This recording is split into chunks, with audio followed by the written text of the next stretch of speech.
I just found out that I'm a lucky charm. Then my real rich parents showed up at my door. When they realized I couldn't bring them luck, my rich brother sneered at me. You're a broke, plain Jane. You're nothing compared to Linda's cuteness. My rich dad thought I was lying. You think you can make up this lucky charm nonsense and win our love? Dream on.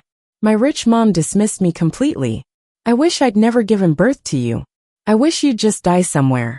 And the fake daughter, the green tea Linda, pretended to be pitiful, apologized to me, begged me, and we could all live together. I really just laughed.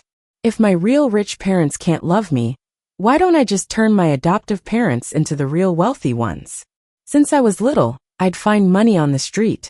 I'd ace every big exam unexpectedly and top the class. Anyone I've ever blessed has their wishes come true. That's why everyone adores me. When I turned 20, I found out I had this lucky charm thing going on. Right about then, my real rich parents half believed the rumors and came looking for me. 2 guys and a girl stood with them. They were my replacement Linda, and my brothers Ken and John after I got lost. So you're the one with the lucky charm? You don't look like it. You're broke and plain. John looked at me with pure disgust, as if he wanted to tear me apart. Would have been better if you just died out there. Linda wouldn't have been sad and up all night then. Seeing my annoyed frown, Linda looked over with a challenging glare. My rich dad put on a fake smile. We're your real parents. You've got to come home with us. And Wendy was crying. We can't live without you, honey. My adoptive parents held me tight, tears flowing, but they respected my choice. Becky, if you want to go back, just come visit us sometimes, okay? Honestly, I had zero urge to go with them. But I was a bit curious about my real parents, so I decided to go see. As soon as I got to the villa, my decked-out rich dad's face changed. I brought you back because the company's not doing well. I gave you life. Now it's time to pay up. They shoved stock charts in front of me, hoping I'd find them some winning stocks. I just scratched my head with a goofy grin. I have no idea. That sent him over the edge, smashing the tablet to pieces. Ken stayed stone-faced. Told you guys from the start. This lucky charm stuff is all fake. Just a story she spread to get home. Rich dad stormed out, slamming the door. Linda's eyes welled up. Sister, could you stop taking my mom and dad? And lying isn't right. Mrs. Wendy lost all patience. Gave me a once-over. Where'd this peasant come from? I didn't give birth to anyone like you. But you're here now, you want to stay, fine. She pointed to a corner storage room. Stay there for now. Linda burst into tears instantly. Mom, where will my new puppy stay then? Is she gonna kick it out as soon as she arrives? Am I next? I can't let go of Mommy. Wendy panicked. What's she to us anyway? If your dad didn't buy into her lucky charm tale, I would have wished she died out there ages ago. John comforted Linda for a bit, but seeing her tears didn't stop, he ran over and kicked me. Get out. You're not welcome here. And don't think you can take anything of Linda's. They all looked at me with such animosity, like I was some repulsive bug. I finally lost all my fantasies about these blood ties and said, bored, you want me gone? I won't come back for sure. Are you really not gonna regret it? Regret? Hell no. Best if you die out there, so we never see you again. John spat out his curse viciously. Linda blinked. I know you want to come back. Tell you what, apologize and let's live together, okay? Ken lovingly patted her head. You're just too kind. That's why you get hurt by these small-minded people. I couldn't stand the sight of this awful family anymore. Letting out a cold chuckle, I pulled out a severing family ties agreement. You might want to think twice. Regret? Wendy flicked her hand with Linda's triumphant look in her eyes. I've been wishing I never gave birth to you. I returned to my adoptive parents, calmly telling them what happened. My gentle adoptive mom teared up. How could they do this to you? Even a stranger shouldn't ever hear such vile things. I comforted them. Don't worry, Mom and Dad. I had hopes, but since they don't value this bond, I'm sticking with you two as my only parents from now on. Dad's eyes watered, and he pulled out his long-treasured good wine. We've always treated you like our own. Loved only you. We may not be as rich, but our love won't be any less. I couldn't help but smile and cry at once. I know. I never doubted I was adopted because my adoptive parents treated me so well. Even better than most treat their own kids. I've been happy, but because of how people can be, I kept my lucky charms edge hidden. Now that I'm 20 and on my own, I'm starting to change my mind. Grabbing Dad's hand, I said out of the blue, Dad, doesn't your company have a few second-hand houses? Can you send me their locations? A few days back, coming home, I'd seen an old man dressed simply standing in front of a building on the outskirts of town, seemingly deep in thought. Using the locations Dad gave me, I found where the old man had been. Though it's out of the way, it's fully equipped and keeps some charming old buildings. I told Dad without hesitation to buy the second-hand house there. He was puzzled but trusted me anyway. This house cost him most of his savings. But my name was the only one on the deed. I was stunned, looking up confused. Dad smiled warmly. Since you like this house, and I don't have much to give, consider it a 20th birthday gift. Mom made all my favorite dishes and joyfully put a handmade hat on me. Eat up today. We're celebrating our darling Becky owning her very own place. They looked at me seriously. From now on, you don't have to worry about anything. Go wherever you want. If you need money, just ask us. We'll do our best to give you whatever we can. Life is a collection of experiences, so everyone should cherish their journey in this world. My eyes warmed, and I couldn't stop the tears from falling. My birth parents tossed me aside like trash, but my adoptive parents treat me so sincerely. They gave me the name Becky and treat me as their only treasure. Deep down, I knew I had to repay them. I want us all to live better lives. Holding the property deed, I felt steady. If my instincts are right, this house will be torn down soon, and we'll get a big payout. But until then, I need to work hard on my career. The upcoming fall job fair after graduation is a big deal. I need to choose a promising career path. With my fortunate streak, I'll probably get offers from countless top companies after just one day at the fair. But I still feel it's not enough. Just then, I heard an argument nearby. I looked up and saw Linda slap a senior in the face with arrogance. Do you know how much money my family has? I'm just here to experience life. Don't you dare reject me. The senior Linda hit was my best friend in undergrad. She helped me a lot. Her cheek was swollen, and Linda's ring left a bleeding cut. I walked over calmly and pulled Linda aside. I'll call the cops. My friend cried, holding my hand. Will I have a scar, Becky? No, you'll only get prettier. I smoothed over her wound and smiled, telling others to take her away. With my blessings, she'll heal quickly. Linda, seeing me, grew arrogant again. Call the cops, so what? Who's gonna side with poor nobodies like you? She whispered in my ear. If you're really so lucky, how come I can take everything from you so easily? I stayed calm. I believe staying away from people like you is a blessing, especially since your family's funds are running out, and they're about to go bankrupt. Linda fidgeted, glancing around nervously. What nonsense. Spreading rumors now. Her eyes darted around before she said, Oh, you're here for a job too? This company is the city's best, but besides stability, it offers little growth. So I ruled it out. But Linda misjudged the situation, shaking with anger. Why do you have to compete for every job I'm interested in? Why are you so sure they'll pick you when I didn't get the job? I ignored her and handed my resume to HR. Their eyes lit up. Do you really want to sign with us? You're amazing, all first places. Linda's face turned pale. No way, how are you first in everything? It's my good fortune and hard work, I replied. Unexpectedly, John, who is around Linda's age, was also nearby. Noticing the commotion, he walked over, looking at me with dislike. You really can't take a hint, still bothering Linda? Linda cried. I'm just trying to find a job to help my family, but she wants to take everything from me. John grabbed my resume and tore it apart. The pieces floated to the ground, along with the $10,000 card he tossed. People like you probably do anything for money. Take it and get lost, disgusting. I ignored the card, and John sneered. You're truly greedy, too stupid to realize the danger. He assumed I wanted to go home to play some long game, increasing his disgust. Give up. With me here, you'll never return home. You'll rot in your broke little house. Just then, my phone dinged with a message from the real estate office about the demolition. I didn't expect it to come so soon. Looking up, I smiled at John's and Linda's disgusted faces. They thought I wanted to go home for money, unaware I no longer cared for their small fortunes. I couldn't care less about your family's money. Ready to leave, Ken grabbed me. You act high and mighty to get our attention? He shoved me away roughly.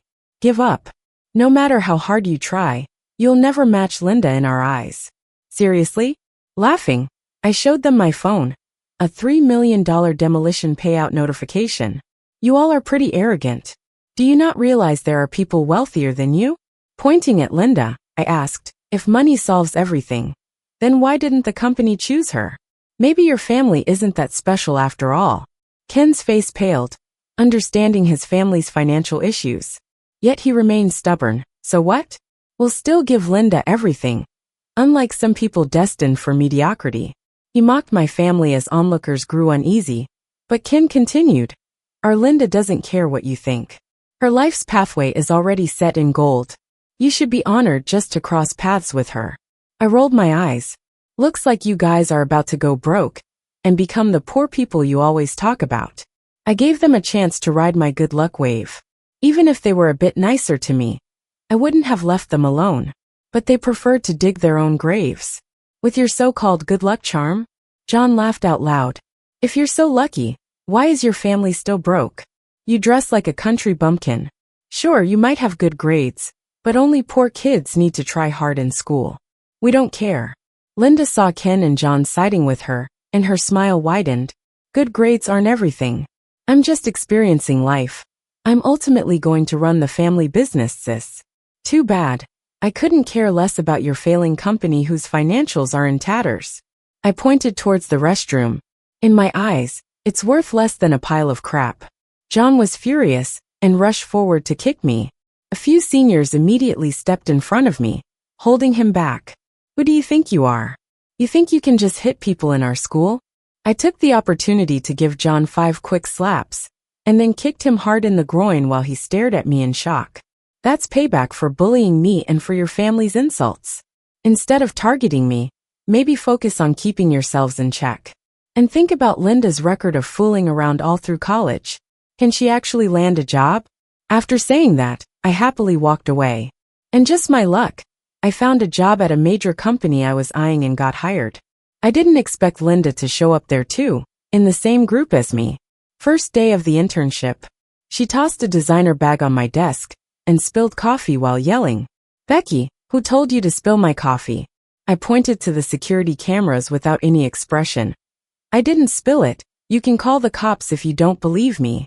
Linda wouldn't let it go and made a huge scene, insisting I ruined her designer bag. A colleague whispered, I saw you put your bag on Becky's desk. Before the words were even out, Linda threw a file at her. Did I ask for your opinion? Who do you think you are? When everyone else stayed silent, she pointed at me. This bag is worth 10 grand, and you have to pay up, not a cent less. I looked at the coffee-stained bag on the floor. That bag's last year's model. Aren't you keeping it too dearly? Is your family officially broke? Linda froze for a moment, shocked I knew about designer stuff. I just don't want my things messed up by someone like you. I don't care about money, but I can't let you get away with damaging my stuff. Fine. Let's check the cameras to see what really happened to this bag. I headed towards the monitoring room. Even with my $3 million in compensation from the property buyout, I won't give Linda a dime. Linda protested again. Who do you think you are to get the footage just like that? She glanced at the silent manager, clearing her throat. My family pledged $1 million to this company. That's enough to buy all your lives. Get it? I finally understood how she wound up in a company full of top students and returnees. But still planning $1 million investment for her. Maybe that's just love. The manager panicked, realizing her intent. No, we can't check the cameras. He looked at me, Becky. Since you damaged Linda's bag, pay her. It's better than jail. I could see he was willing to sacrifice me for the company's benefit. Linda smirked. You poor folks, take a good look. Whatever I do here won't affect me at all. And you guys just have to bite the bullet, got it? Many were visibly frustrated. But I just laughed. $1 million investment? Does your family even have that much cash? Or is it just talk? The manager suddenly realized too, and made a call. After hanging up, he looked at Linda with disdain and annoyance. Linda, your family promised $1 million, so why isn't it here? The deadline is near, find a way to pay. Or we can't keep an all-failing student around. Linda's face turned pale. How could this be? Mom promised. How could the investment be missing? It's clear Linda's wealthy parents favor her and tried to tear me down.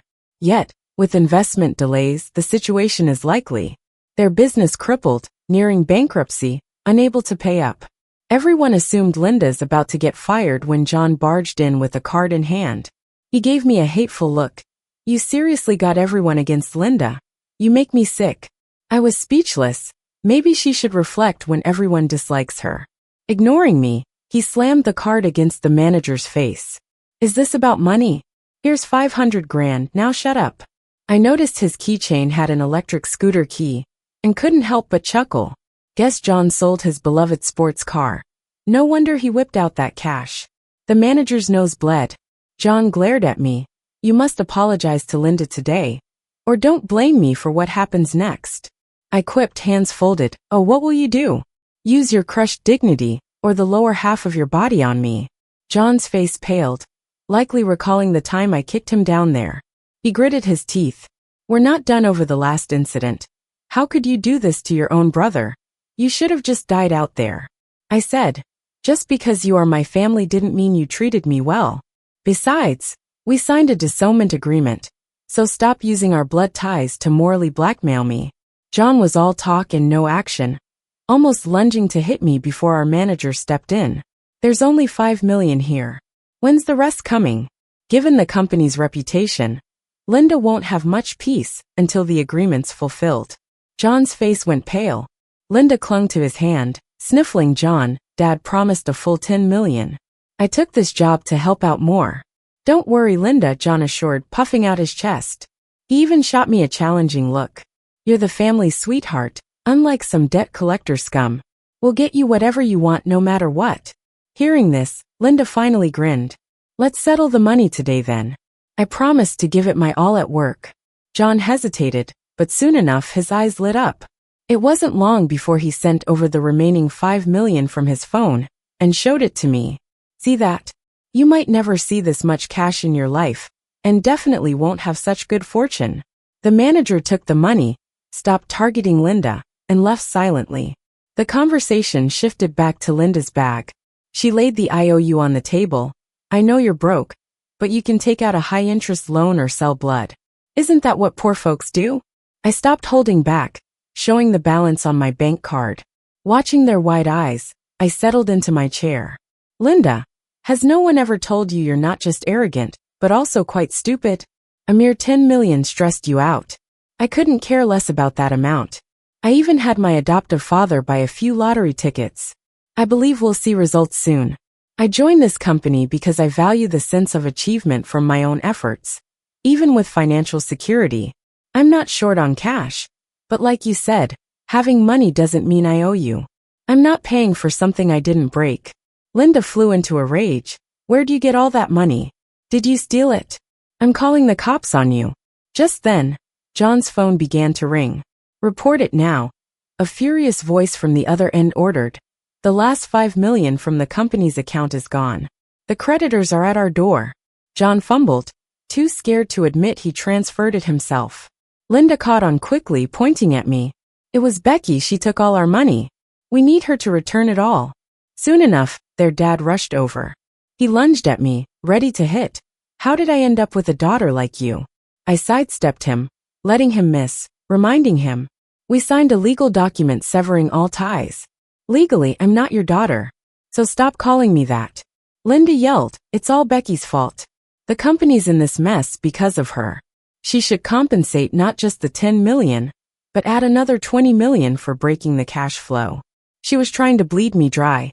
Despite expecting this, her audacity was still shocking. Their father, looking grim, demanded, tell me how you took the money. Who's helping you? I sighed. I don't have the password or fingerprints needed to move your money. He paused, looking back at Linda, who was feigning anger, and John, who was visibly guilty, finally piecing it together. Linda sneered, I don't buy her so-called luck. There's no way a poor girl like her has that much money. Even sleeping with rich old men can't make that happen overnight. She definitely stole it. In response, I pulled out proof of the demolition compensation. Every dime I have is from the legal sale of my properties. All records are legitimate. If you insist on accusing me falsely, feel free to take it to court. Their father squinted. So you're truly fortunate, aren't you? Switching tactics, he suggested, why don't you come home? You'll be our only daughter. Ignoring Linda's pale distress, their father beamed at me, happy to profit. I almost laughed. Really? If I return, you'll kick Linda out and recognize only me as your daughter? Of course, he assured, biological ties run deeper. Plus, you're a little charm magnet. He grinned, seeing me as a golden goose. John objected. How can you say that, Dad? You always said Linda was my only sister, your only daughter. Shut your mouth, their dad barked. I haven't dealt with your stunt yet. That was $5 million. Yanking John's ear, he continued. About your car, where is it? Sell it and bail us out. John, clearly nervous, stammered. To let Linda work here. You promised to invest $10 million in the company. Since you were slow delivering, I sold the car to meet that promise. The truth was finally out. Furious, the father's chest heaved. You fool. I regret even calling you my son.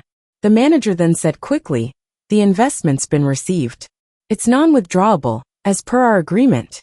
But don't worry, your monthly dividends should be around $10,000 to $20,000. It'll be deposited timely. To most, that's a lot. But for them, desperately needing immediate funds, it was peanuts. Resigned, the father pinned his hopes on me. Becky, with your luck, the family, our business will thrive. Reaching for my hand, I dodged him again. Your home couldn't handle me, remember? Linda said there's no place for me if she's around. He eagerly replied. Then she's out, and you'll be the one and only daughter, agreed? Daddy from the wealthy family sure knows how to cut deep with his words.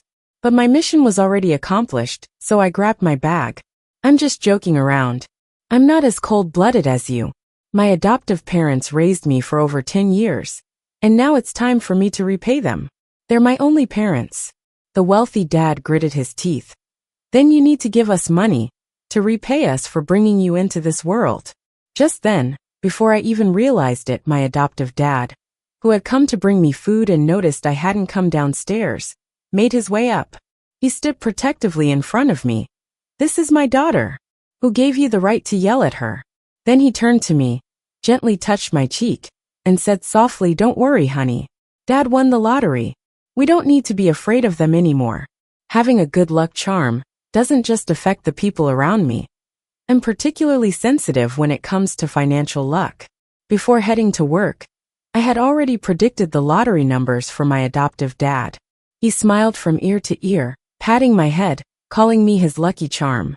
Now that Dad's got money, he can give you a better life, and you don't have to endure any more insults and grievances from them. My adoptive father looked at me with loving eyes. Turning to the wealthy dad, he said sternly, no matter what, Becky is your biological daughter. When she didn't have this luck, you ignored her, and after bringing her back, you mistreated her. I won't hand her back to you. The wealthy dad snapped.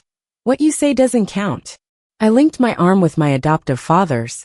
I'll listen to what my dad has to say. With my good luck and my loving parents, I know my life will only get better. The supervisor wandered over and threw a card at the wealthy dad's feet. Initially, we agreed to the deal because it seemed like a promising business expansion. But now we see that getting involved with your money will just spell trouble. We'd rather not deal with people like you. Our boss will pay the penalty fee, but that means your daughter Linda will have to pack her things and go.